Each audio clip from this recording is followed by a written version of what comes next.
Hi everyone, Crista Cowan here with another episode of the Barefoot Genealogist.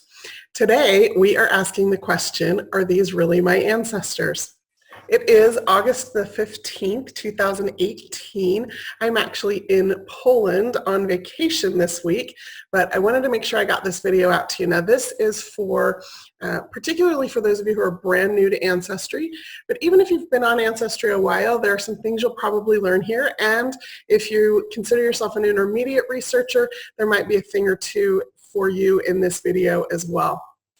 Now, the big question that we're going to answer, of course, are these really my ancestors? What happens is when you come on Ancestry and you start building a family tree, it's really easy to just start chasing those leaves or to just start,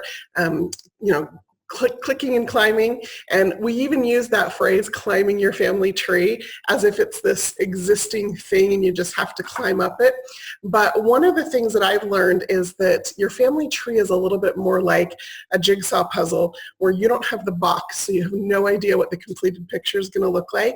And there are all these pieces out there that you have to find and put together. Now, just like in this image, there are some that are already put together in little pieces or connections that have already been made by other people who may have come along before you.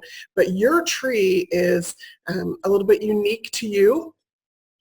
Your cousin is going to have a little bit of a different tree, though there might be some branches that are the same. So there's some overlap, but there's also some really unique things to you.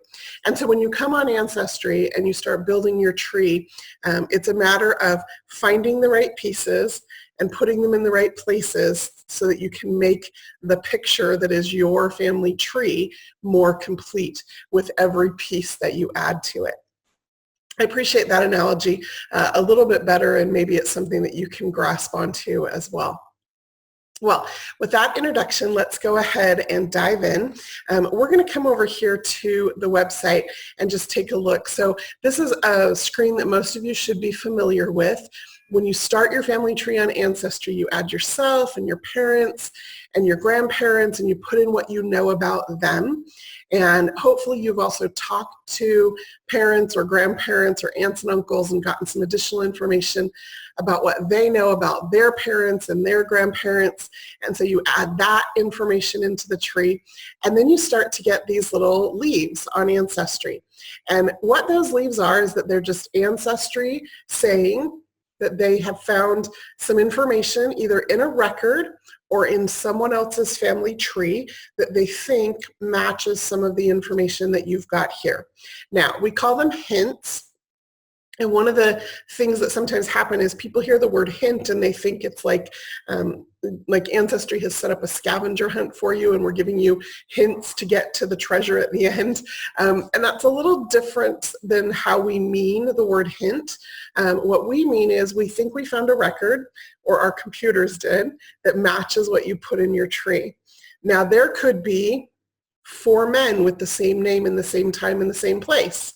And so, of course, all of their information is going to match. But you have to determine which one of those records that we show you is really for your person.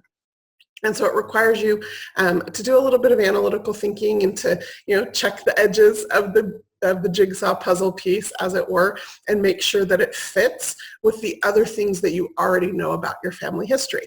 So it's great that you have those leaves available. I love them. I use them all of the time. As an additional step, recently Ancestry started providing these potential mother and father hints.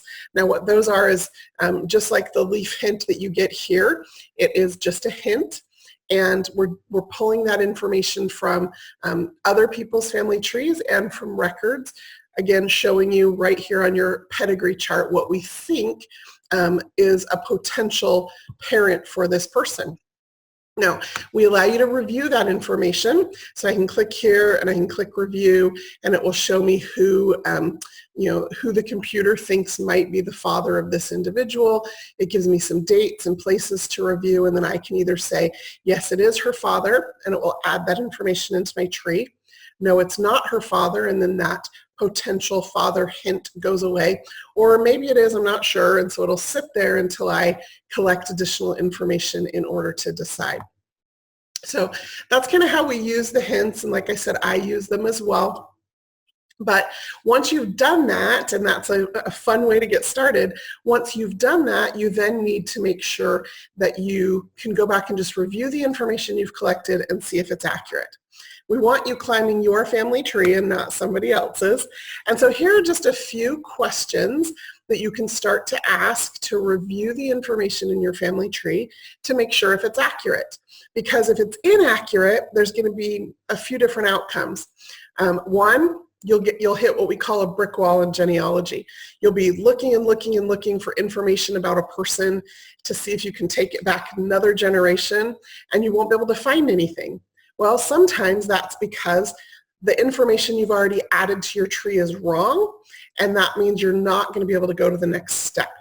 Okay? Another thing that happens when we find or put incorrect information into our family tree is that we end up climbing someone else's family tree. Maybe we attached the wrong set of parents, and now we've got this whole great big tree, but right down here at our great-grandparent level maybe, it's wrong. And if it's wrong, then you've got all of these people in your tree that aren't really your people, which might not be a big deal, except for then reason number 3, which is the DNA. If you've taken an Ancestry DNA test, your DNA matches won't make any sense.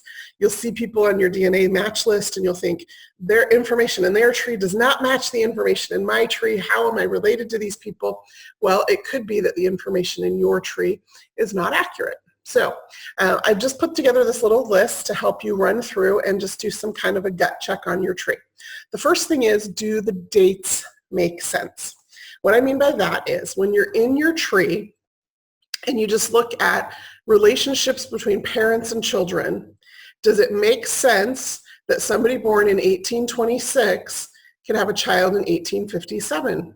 Absolutely. Does it make sense that somebody born in 1858 could have a child born in 1891? Absolutely. Okay, so that's just a really basic level gut check. I've seen plenty of trees where we have women who were 2 years old giving birth, or women who were born in the 1800s giving birth to a child born in the 1700s. Not biologically possible. So check the dates. Sometimes it's just that someone's entered a date wrong and we've copied it incorrectly. Sometimes it's us that entered it wrong. Sometimes you've grabbed the wrong person and put them into your tree. So date checks are a really quick, easy way to see if your information is plausible. The next thing is to see if places make sense. So again, when you're looking at individual relationships in your tree, if you've got somebody here born in Ireland, died in Quebec, Canada, that makes sense, right? People were immigrating from Ireland to the Americas at that time, okay? Then we're going to look at his child, and we're going to see that this child was born in Quebec, Canada. As a matter of fact, in the same place where that father died. Again, that makes sense. We start to see patterns of migration that families take, and we see, this guy born in Canada then migrates down into New Hampshire, and that's where he dies. And then you check the next generation and see that this individual was born in New Hampshire, so that makes sense. Okay, so again, you're going to check dates for just a gut check or a sense check, and then you're going to check places to see if they also make sense. Now, one of the things again that I sometimes see in trees is people will have like a child born in the US, and then a child born in England, and then a child born in Australia, and then another child born in England. And the reality is that kind of a migration path, when you're looking through a list of children, especially when those children are just a year or two apart in the 1700s, doesn't really make sense. Okay, so make sure that the information about locations through the tree have some continuity and make sense with what you know about migration. That also means that you need to learn a little bit about migration, and we'll talk about that in just a minute. Okay, so you're going to do a date check, you're going to do a place check, and then come these two really important questions. Now, if you have not yet heard of the Genealogical Proof Standard, I've done a whole series of videos about the Genealogical Proof Standard. And when you feel like you're ready for that, if you go to the Ancestry YouTube channel, which is probably where you're watching this video, there is a playlist called Genealogical Proof Standard. And there's an introductory video, and then there's one video for each of the 5 steps. I would encourage you to watch that. Even if you're brand new to family history, it's kind of one of those mind-expanding moments where you can start to see that there's more to family history than what you may have thought before. And that's really exciting because I've discovered that the more I know how to do something, the more fun it is to do it. So I'm a big fan of education. And some of it may go way over your head and be a lot of information, but just dip your toe in those waters and see how you feel about it. So these two questions are just the basic questions that we ask when we start looking at genealogical proof. So the first one is, what evidence do I have that this information in my tree is correct? And then the second one is there any evidence that's come up that this information might be incorrect? Okay. Now, when we talk about evidence, we're talking about all sorts of things. We're talking about the stories your grandma told you. We're talking about the family tree that your third cousin 2 times removed has online. We're talking about census records and birth, marriage, and death records. We're talking about DNA evidence. We're talking about newspaper articles and family stories and your family Bible and any evidence that you collect in this family history journey as you're learning more about these people in your family tree. Does it correlate with the information you already know, or does it contradict the information you already know? And you have to be able to make sense of that. So one of the things that we do on Ancestry, and we do this anytime we show you a record, we give you the ability to attach that record or that piece of evidence directly into your tree here as a source. And so you can see here I've got this 1900 census for this Hickey family. And when I click on that source, it tells me that this piece of evidence or this piece of information provides evidence for this guy's birth date and place. It provides evidence for when and where he was living or where he was living in 1900. It provides evidence for his name, for his relationships with his spouse and children. And so that one document gives me all sorts of really great information that is then evidence that the information I'm putting in my tree is right. Now you can see here, I didn't stop at one record. I went and found every record I could about him. So I've got him in a 1900 census and a 1920 census, noticeably missing the 1910 census, 1930. I've got birth records and marriage and divorce records, and I've got all of these records that I've collected, and each one of those records provides a piece of evidence about this man and his life, who he was and what he did.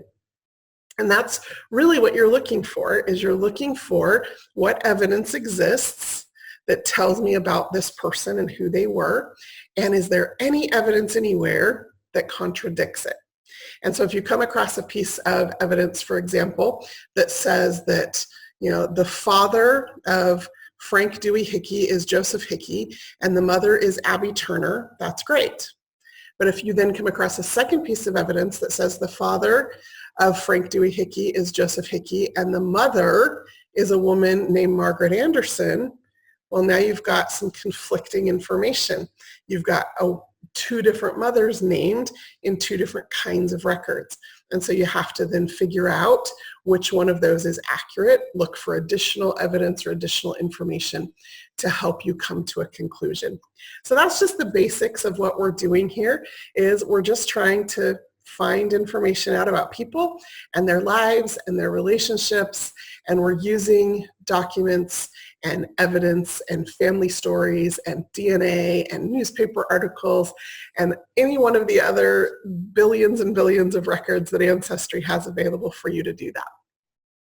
So spend some time with that, with those records.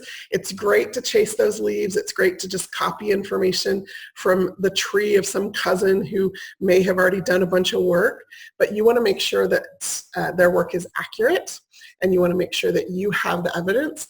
And you know what, I don't know about you, but what I've found is that when I start digging into the evidence, that's where the story comes out. And I don't just want to be able to fill in a big family tree. I want to be able to understand the stories about these people and their lives. So I'm going to use an example to teach this principle from my own family tree. And hopefully this is useful to you. And then we're going to wrap up with a couple of quick tips that hopefully will be helpful to anybody, whether you're a beginner or not. So this is my great-great-grandmother. Her name was Carrie Inman. She married a Cowan. That's my last name, of course. And she was my grandfather's grandmother. And I was really close to my grandfather growing up, and he loved telling stories, and I loved listening to his stories. And he unfortunately did not have very many stories about his grandmother. So his grandmother, what we knew about her was that she was born about 1860 in Ohio. Ohio is where my grandfather's father was from. Several generations before that had lived in Ohio, so really strong roots there, and that's what he knew about her. He also knew that she married his grandfather in 1884, also in Ohio. As a matter of fact, when I was a young teenager, my dad had to go to Ohio on a business trip, and he actually went to the courthouse where Carrie Inman married Park Cowan and got a copy of their marriage certificate because we wanted to know more about them. And so now we knew exactly where in Ohio they got married. We had their exact marriage date. Unfortunately, fortunately, she was 24 years old when she got married, so she didn't require parental permission. So there was no parents' information at all on her marriage certificate. And really, we wanted to know more about her and about her life, but part of that included understanding who her parents were and did she have brothers and sisters, and we knew none of that. My grandfather didn't know any of that because she had kind of a hard life. So when her youngest son, who's my great-grandfather, when her youngest son was about 10 years old, her husband left her with these two children and took off for California. And so she immediately went to work and raised these two boys all on her own. One of them joined the Merchant Marines. Another one joined the U.S. Army, my great-grandfather. He actually was stationed in Texas when he met my great-grandmother. Then he got shipped off to Europe for World War I. And then when he came home, he was stationed in San Francisco with his family. At the time, my grandfather was born in San Francisco while his father was stationed there. My grandfather's uncle, so the older of the two sons of Carrie, he had been married and he had been in the Merchant Marines. He'd been stationed in New Orleans and he'd met a woman there and he'd brought her back to Ohio. They'd had 4 little girls. They'd moved around with his work. But then he pulled the same stunt that his father did, and he took off and left his wife with these children. And she was originally from New Orleans, and so she wanted to go home to New Orleans. And so Carrie, who was her mother-in-law, volunteered to go back to New Orleans go to New Orleans and to help raise these 4 little girls. So she'd raised her 2 sons as a single mom, and now she is helping her daughter-in-law, or she's still her daughter-in-law, even though they're ex. She's helping her raise her 4 little girls. And so my grandfather, who grew up out in California, and he never got to know his grandmother. He met her twice in his life. And so when I'd ask him about her, he just didn't know very much. He never had any photographs. As a matter of fact, I found this photograph years later. And he always wanted to know what had happened to her, what her life had been like, and who she was from, who were her people. He did tell me that she died in New Orleans while he was serving in World War II. And so he had received that news and never had the opportunity to see her again. So this woman became my obsession. I started looking into every Inman family in Ohio. Now, of course, when I started doing this, I was a teenager, and that was before all the census records were online. And so my dad would bring me to Salt Lake City to the Family History Library, and I would scroll through microfilm of census records looking for her and looking to see what I could find out about her. I actually never solved who her parents were while I was in high school. And then I kind of put it on the back burner for a little while. And when I was in my 20s, I rode away to the city of New Orleans to get a copy of her death certificate because I thought that would have the information that I needed. Well, first off, they took my money for the search and the certificate, wrote me back and said they had no record of a death of a Carrie Inman or a Carrie Cowan. And I was devastated because I thought that was my last chance. I looked for the granddaughter she helped raise. I looked for, I did all sorts of things trying to find this woman. Eventually, I did find on Ancestry the New Orleans death index and found a record of her. And so I sent away again to the city of New Orleans, this time with the index information. And I said, she died here on this date. Here's the information. I want a copy of that certificate. Had to pay again. They sent me a copy of her certificate. And in the space on the death certificate where you list the parents' names, it said don't know and don't know. Because the informant on the death certificate was one of her granddaughters who had never known who her parents were. And so, again, I thought, I'm never going to find this. So I went looking again in the census. Now, I'm just going to do a little bit of a recreation here. Let me close this. Here's my family tree. Okay, so if Carrie was born in 1860 and she died in 1884, right, again, you have to start looking at dates. Or born in 1860, married in 1884, I should be able to find her in the 1880 census as a 20-ish-year-old woman, probably living in Ohio, since I know she was born in Ohio and married there. Now, over time, I've heard her name as Carrie or Caroline, and so I'm going to use a wild card on Ancestry, and one of the wild cards you can use is an asterisk. So I'm going to put C-A-R asterisk, and that will catch all of those variations. Now, her last name is spelled pretty consistently in every record I've ever seen. Sometimes it's got a double N in the middle there, I-N-N-M-A-N, but for the purposes of this search, I'm just going to put in Inman, and I'm just going to click search. Now, this is a really important thing that sometimes some of you do. You'll notice here I am only searching the 1880 census. I'm not searching all 22 billion records on Ancestry. I was looking specifically for her in a very specific record, and that was the 1880 census. So I just went straight to that database. The second thing you'll notice is that the only two pieces of information I'm filling in are a first name and a last name. Even though there's all these other pretty blank fields, I don't have to fill them in. And so I'm just going to click search and see what happens. That is a great way to start to understand if the people that you're looking for have a common name or an uncommon name, or if there's going to be a lot of different spelling variations and where in the world these people are, so that when you do start to hone in on somebody, you have more confidence that you found the right person. So in this case, with nothing but a name, searching the entire United States for the 1880 census, there are 44 people with a name of Carrie or Caroline Inman. And I can just scroll through those very quickly. Some of them are Carlos.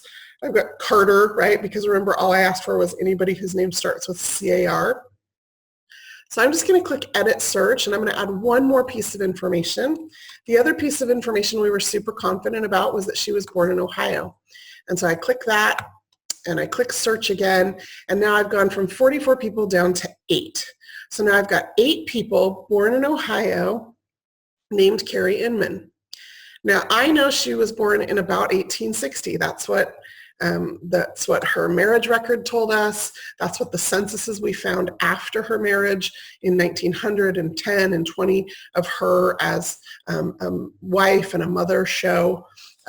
Sometimes they say, give us a birth year of 1861 or 62. Census records are notoriously, off by a year or two. I had an exact birth date from her death certificate, but that's only as accurate as the person who gave the information. So that said 1861. So what I'm going to do, because I've got all these different birth dates, possibly within a little range, is I'm going to put in 1860, and I'm going to make that plus or minus 5 years. That way, if she became an old woman and decided she wanted to be 10 years younger or 5 years younger, I've still accounted for some of that. So now I'm going to go ahead and click search, and I end up with just 3. So 3 people named Carrie Inman, born in about 1860, give or take, in Ohio. Now, how do I decide which one it is? that becomes the tricky part, right? Well, here I have a young woman who is living with her parents, Cyrus and Clemma Inman, and her last name is listed as Parent. Now, she's only 15 years old, but she's listed as widowed. and her last name is listed as Parent. So she got married young, obviously. Her husband died, and she moved back in with her parents. And her last name is Parent. That's funny.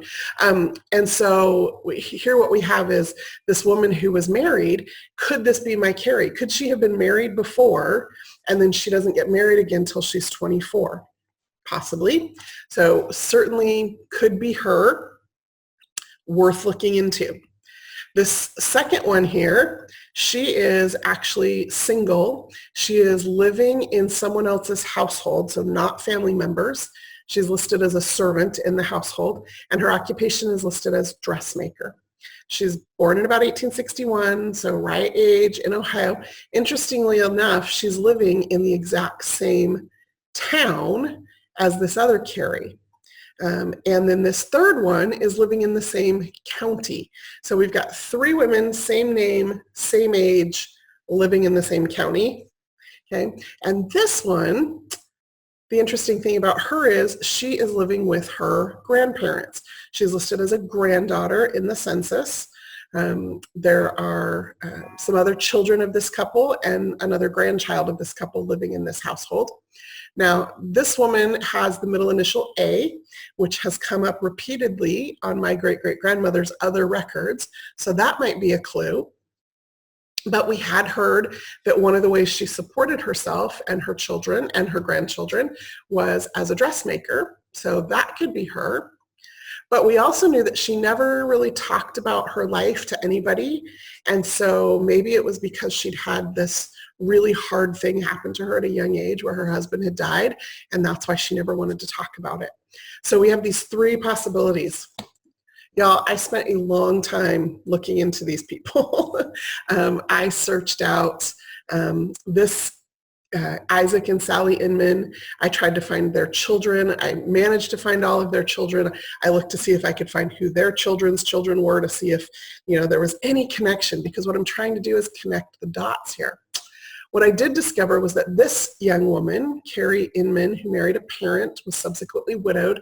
She actually remarried and moved to Michigan, and then ultimately I think she ended up in California. So I was able to rule her out, so it wasn't her. So then I was left with these two. And ultimately what I was able to figure out through a series of other records was that these two women on this 1880 census are actually the same woman. She was enumerated twice, once in the household of the people who she worked for and once in the household of her grandparents. So now I have a set of grandparents for her, and that's really exciting because I'm trying to, like I said, figure out who these people are in my family tree. So I knew that Isaac and Sally were her grandparents. Now here's where things get kind of tricky. There is no record that exists anywhere that I have found yet that lists the names of Carrie's parents. Nowhere. What I do have is a list of the children of Isaac Inman and Sally Ann Marsh. And they only had one son. And so if she is an Inman by birth, and by legitimate birth, meaning born to two people who were married and taking her father's name, which was tradition for that location and time period, then their one son has to be her father. And I was able to find a record of the marriage of Joseph to a woman named Mary Beeman. Now, it is possible that Carrie could be the daughter of one of the daughters of Isaac and Sally, who was just unmarried, and so she took her mother's maiden name. But I have no evidence of that. And so I took what I had, right, and I put them in the tree as her parents, and I started doing some additional research. Now, since then, I now have some genetic evidence through my DNA matches that Mary Beeman is in fact the mother of Carrie Inman. So as little pieces of evidence come in, I start to put the puzzle pieces together, and now all of a sudden I have a picture of who this woman is and what her life was like. Now, unfortunately, my grandfather passed away Sorry, that made me a little bit emotional just to say that out loud. He passed away before I was able to find this information. And that kind of broke my heart a little bit because, like I said, he used to tell me about her and he'd ask me to find her and I'd look, and my dad and I would go to Salt Lake and we'd search, and my dad would go on business trips and search, and I would write away to record offices, and we did what we could. But it wasn't until I had all of these pieces of records available at my fingertips over the course of the last few years that I've been able to put together the story of her life.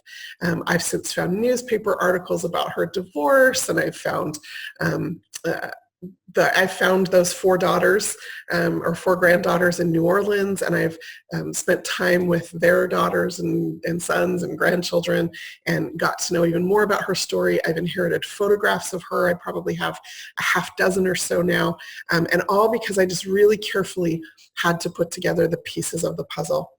And that's how it's going to be sometimes. Sometimes it's going to come together really easy, and sometimes it's going to take a little bit more time. So when it comes to your family tree, let me just wrap up with these last few tips. So I did say this, but I want to just say it again. There won't always be a record that states an exact date or an exact relationship.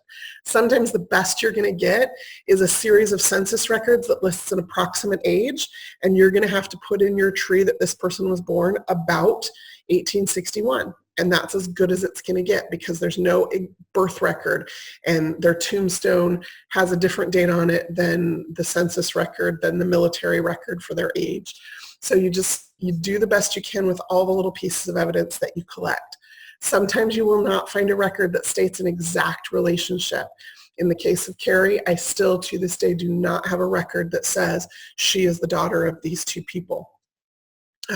I do have an old compiled family history that I found where somebody says that, and I'm hoping that that's accurate, but now that I've put together the other pieces of evidence, he's their only son, I've got genetic connections to the Beeman family, I feel pretty good about my conclusion.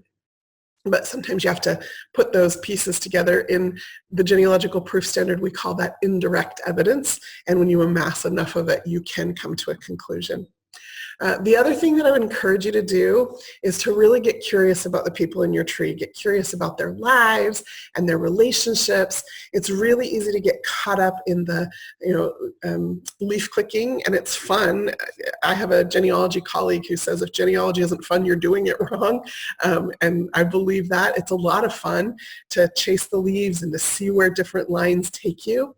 But I have found the most meaning when I get really curious about these people, when I just dig deep to see every possible record I can find about their life, every census, every newspaper article, every military record, every passenger list and naturalization paper, and every birth of child, however many children they had. I want to know all of it because I want to know about who these people were.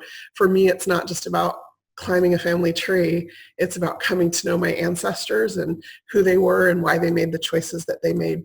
Sometimes that means you also have to get curious about places. So this Spencer or Medina County, Ohio, I've become really curious about it. As a matter of fact, I went on a business trip to Ohio and I took the time to stay an extra day and drive to Medina County, and I visited the library and looked at the genealogy section, and I went to the cemetery and walked the stones and became familiar with all of the people who lived there and the surnames, and what I've come to find out since then is that I was related to most of those people because you've got 6 or 8 families that intermarry over the course of 2 or 3 generations, and you end up related to half a town.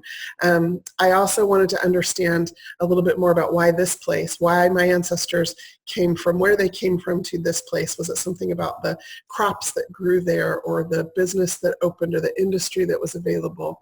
Was it some particular skill that they had? Were they brought there? Were they forced there? I want to understand all of those things, and that being curious about places really helps me do that. Again, it also helps me make sure I'm climbing my family tree and not someone else's, because there are sometimes generalizations about a place that we can make that can help us understand a little bit more about, well, maybe this was a settlement of people from Ireland and this was a settlement of people from Poland. And so if you're people from Ireland, it's more likely they were here than that they were here.